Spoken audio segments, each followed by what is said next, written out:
All right, Shalom. I want to give all praise unto Yahweh, Bashem Shai, Bashem Dash. We give double honors to the apostles, the elders, which apostles, they're really great millstone. See, hopefully, elect coming in these last days that's coming in with faith, truth, and honesty, and pushing towards the goal of getting the hell up out of here, man. Sincerity and faith. We're in the time of the end. This is just a quick live stream news update. I seen this about yesterday, and this man is the devil, man. We're in the time of the end. The fruit is bearing witness to what this man is, man. Because these are the things that's being pushed into society. It's almost hard to believe that this story is even out, or this thing is even out, or being done. It might be done by a small group of people, but it's being pushed out on the back end of it, man. Because it's so-called transgender and LGP madness is being pushed heavy these past years, because it's coming to the time of the end. So all the wickedness got to come out so the Most High can do away with it and punish it. So I'm going to play this quick. It's called Theybies, okay? They're pretty much saying that if you have a child and you don't tell nobody the sex of the child until the child decides what it wants to be. All right, which is utter madness. When it comes out, it tells you what it is on the birth certificate. So even that's off. But I'll just play this. It's fucking madness, and that's why it says, "Set a mark upon the men that sigh and cry for all the abominations that be done thereof." And what it say? Just Lot was vexed with the wicked conversation. So that's a metaphor or a symbology of the elect in these last days, man. We're going to be pissed off about the things that's going on in the midst thereof. All right, so I'm going to play this and we're going to go right into the scriptures. And shalom to you, Akim, that's tuning in and watching, man. We at that time. Let's go. Having a baby used to be a straightforward proposition. You could have a boy or you could have a girl. But now there's a third option. It's called steep civilizational decline. A handful of parents across America are deliberately keeping their children's sex hidden and instead raising so-called babies.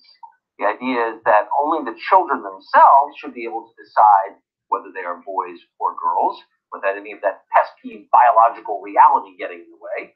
It's all very confusing, like a lot of 2018 is. So, of course, we called in our interpreter of all things progressive, our liberal Sherpa, Kathy Aru, founding publisher of Catalina Magazine. She joins us tonight.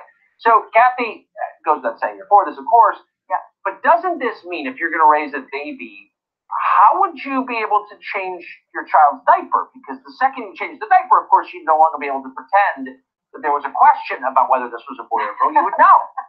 Well, it's not about pretending. The parent definitely knows the gender. It's about not necessarily labeling the baby. It's about allowing the baby to decide what gender that baby wants to be when that baby can decide, which is around 4 years old. So from 0 to 4, the baby will not be labeled. The labeling theory will not. So you telling me that a child of that age is able to determine? They still eating their damn boogers and peeing on themselves, man. How is that able to determine what? Oh man, I'm gonna keep playing it. Not apply from 0 to 4 years old. The baby will be a baby, neither a boy nor a girl. Whatever gender that baby. Now, what other profound life decisions do we think people ought to be making at the age of 4? Are there any others? Well, whether to get a tattoo, whether to get married, enlisting in the military, voting, drinking vodka, smoking Marlboro Reds. Is there anything else that we think 4-year-olds are ready to decide? This isn't actually a profound life decision. I mean, biologically, there's nothing really going on from 0 to 4 in that area that affects a person's life. Biologically, the experts say that boys and girls, all genders are alike. The boy's brain, the male brain might be a little larger. The female language might be a little bit more advanced. No sexism on my show. Hold on. Whoa, sorry. No, you're out there like boys' brains are larger. And I just want to say that kind of toxic masculinity has no place in this program. Sorry. Thank you very much. But that's all I can think of. The bottom line is, all they can think of, like, difference in brain size, difference in genitalia, difference in bone structure. Just minor things. Minor. Just minor things. All right, man. want to go too much into it. I ain't trying to get flagged on the page. So as you can clearly see, man, this place is on its way out. All right, and we can clearly see. But you got all these guys who want to come against us and talk about us, but they won't speak about these things like this, man. They won't speak about babies, about you now. Even they were pushing it on infant. They're pushing it on preschoolers and this and things like that. Now they're pushing it on damn babies, man. You know what I'm saying? Still drooling and snot nosed babies. They want to put them in a category to determine their genders, man. Because this is madness. This is madness. 300 boys. I'm gonna play these scriptures, or I'm gonna put these scriptures in real quick, just to show you. You know, we really shouldn't have to talk about things like this, but this shows you the time we living in. It's getting worse and worse and worse. This ain't got too much left.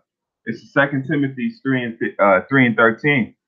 It says, "But evil men and seducers shall wax worse and worse." All right. So let's see what that word "worse" is, because this is what you're seeing in front of your face. If you can't tell we're at the end, then you're not meant to see it. All right.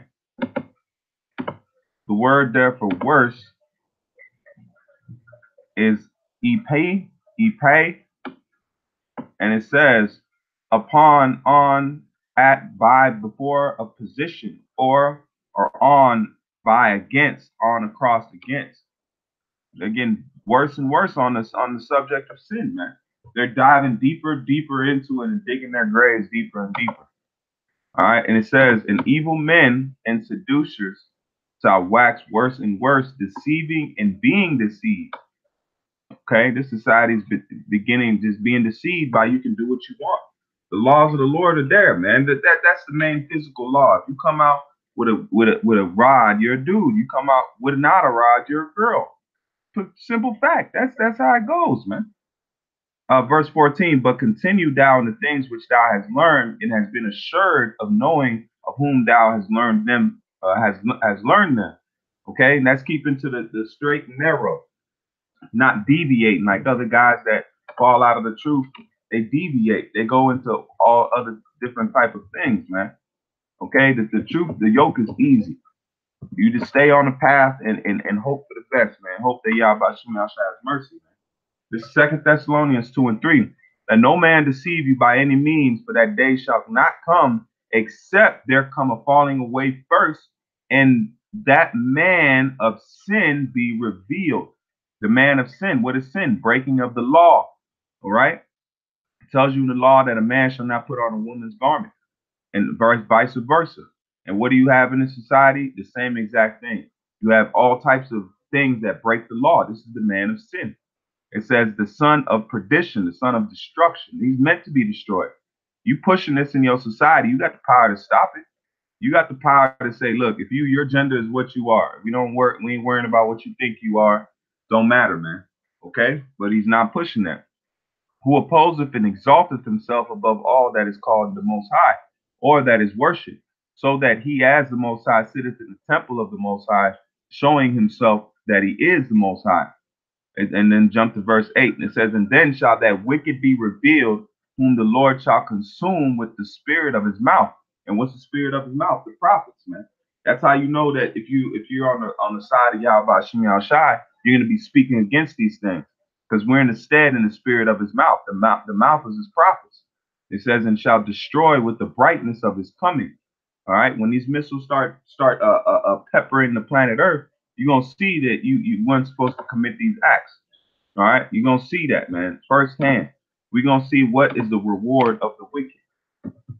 All right, there's a couple more scriptures just to hit the point, man. I ain't making this long. This is just cut dry. Matthew 7 and 16. "Yet it says, these shall know them by their fruits." So we know Esau's the devil by the things that he does. You ask the church Edomite, "Yo, you the devil." They say, "Oh, how you say that?" Look what your society does, man.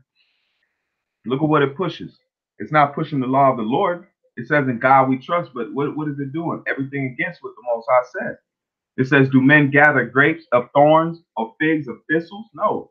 You gather fruits that are meat for eating, man. It says, even so, every good tree bringeth forth good fruit, but a corrupt tree bringeth forth evil fruit. Then you're seeing it. Their babies is evil fruit. All right, it's evil fucking fruit. Last scripture and we out. This is Luke 6:43. And it says, for a good tree bringeth forth not corrupt fruit, neither does a corrupt tree bring forth good fruit. So it's impossible for this man to be so-called righteous because he's made to be the wicked, man. And he's showing us by his actions, all right? So I just wanted to give a quick update. The wickedness of Esau. You know, this is a series I like to do every so often that I run across anything, man, that has something pliable to the truth, all right? So if you like it, want to check it out, here's the title to this video. It's really being pushed. It's actually out there, and it's categorized, man. So with that, I want to give all praise unto Yahweh, Bashim Yahshai, Bashim Makar Kadash. Shalom to you, Akim. Keep faith, keep strong. We at that end, finish line, keep pushing towards it. Shalom.